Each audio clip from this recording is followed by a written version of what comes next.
بسم اللہ الرحمن الرحیم۔ راہگیر کے لیے روٹی میں زہر ڈالنا۔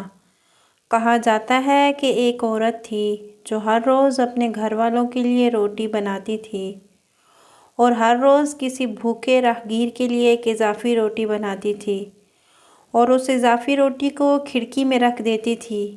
جو فقیر گزرتا اسے دیتی تھی اور ہر روز ایک کبڑے والا فقیر وہاں سے گزرتا اور روٹی لے جاتا اور گھر والوں کا شکریہ ادا کرنے کے بجائے یہ کہہ کر چلا جاتا، جو برائی تم کرتے ہو وہ تمہارے پاس رہے گی اور تم جو نیکی کرتے ہو وہ آپ کے پاس واپس لوٹ آئے گی۔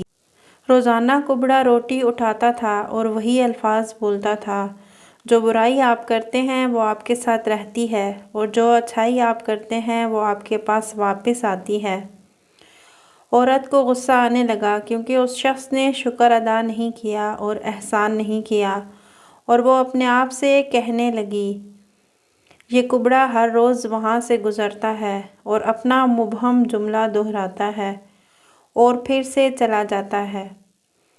ایک دن اس عورت نے اپنا ذہن بنا لیا اور فیصلہ کیا کہ میں اس کبڑے فقیر سے چھٹکارا حاصل کر لوں گی۔ چنانچہ اس نے اس روٹی میں کچھ زہر ملایا جو اس نے اس کبڑے فقیر کے لیے بنائی تھی اور اسے کھڑکی میں رکھ ہی رہی تھی کہ اس کے ہاتھ کانپنے لگے اور وہ سوچنے لگی کہ یہ میں کیا کر رہی ہوں۔ اس نے فوراً اپنے آپ سے کہا، جب اس نے روٹی کو آگ میں جلانے کے لیے پھینکا، پھر اس نے ایک اور روٹی بنا کر کھڑکی پر رکھ دی۔ حسب معمول کبڑا فقیر آیا اور روٹی لے کر بولا، تم جو برائی کرتے ہو وہ تمہارے ساتھ رہتی ہے اور جو اچھائی تم کرتے ہو وہ آخر کار واپس آ جاتی ہے۔ وہ کبڑا فقیر عورت کے دماغ میں بھڑکتی ہوئی کشمکش سے بے خبر اپنے راستے پر چلا گیا۔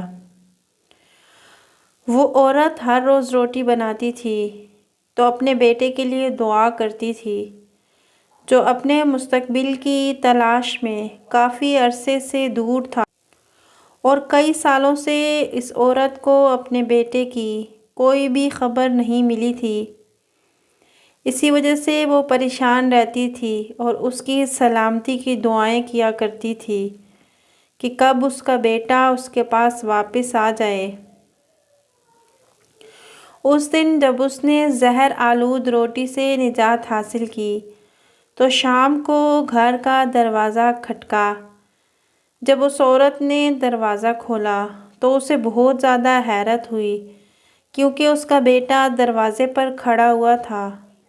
وہ بہت پیلا ہو چکا تھا اور تھکا ہوا تھا، اس کے کپڑے تقریباً پھٹ چکے تھے اور وہ بھوکا اور تھکا ہوا تھا۔ جیسے ہی اس نے اپنی ماں کو دیکھا تو وہ کہنے لگا کہ یہ ایک معجزہ ہے کہ میں یہاں آپ کے سامنے ہوں۔ یہاں سے چند میل کے فاصلے پر میں تھکا ہوا تھا اور اتنا زیادہ تھکا ہوا تھا کہ میں راستے میں ہی گر گیا اور میں تقریباً مر گیا تھا۔ اگر ایک کبڑے آدمی کا گزر نہ ہوتا تو میں نے اس سے التجا کی کہ مجھے اس کے پاس کوئی کھانا ہے تو دے دے، اور وہ آدمی اتنا ہی مہربان تھا تو اس نے مجھے روٹی دی، اور مجھے دیتے وقت اس نے کہا کہ یہ اس کا روز کا کھانا ہے اور آج وہ یہ کھانا مجھے دے گا کیونکہ میری ضرورت اس کی ضرورت سے بہت زیادہ ہے۔ یہ الفاظ سنتے ہی ماں کا رنگ پیلا ہو گیا اور اس کے چہرے پر دہشت نمودار ہو گئی اور اسے دروازے سے ٹیک لگا کر وہ زہر آلود روٹی یاد آ گئی جو اس نے آج صبح بنائی تھی۔ اگر وہ اسے آگ میں نہ ڈالتی تو اس کا بیٹا ہی اسے کھا لیتا اور جان سے ہاتھ دھو بیٹھتا۔ اس وقت مجھے کبڑے کے الفاظ کا مطلب سمجھ میں آیا، جو برائی آپ کرتے ہیں وہ آپ کے ساتھ ہی رہتی ہے اور جو اچھائی آپ کرتے ہیں وہ آپ کے پاس واپس آتی ہے۔ نیکی کرو اور اسے کرنا مت چھوڑو، خواہ اس کے وقت کا اندازہ نہ ہو، کیونکہ ایک دن خدا آپ کو اس کام کے لیے بیدار کرے گا جو آپ نے اپنی زندگی میں کیا، جنت کے لیے۔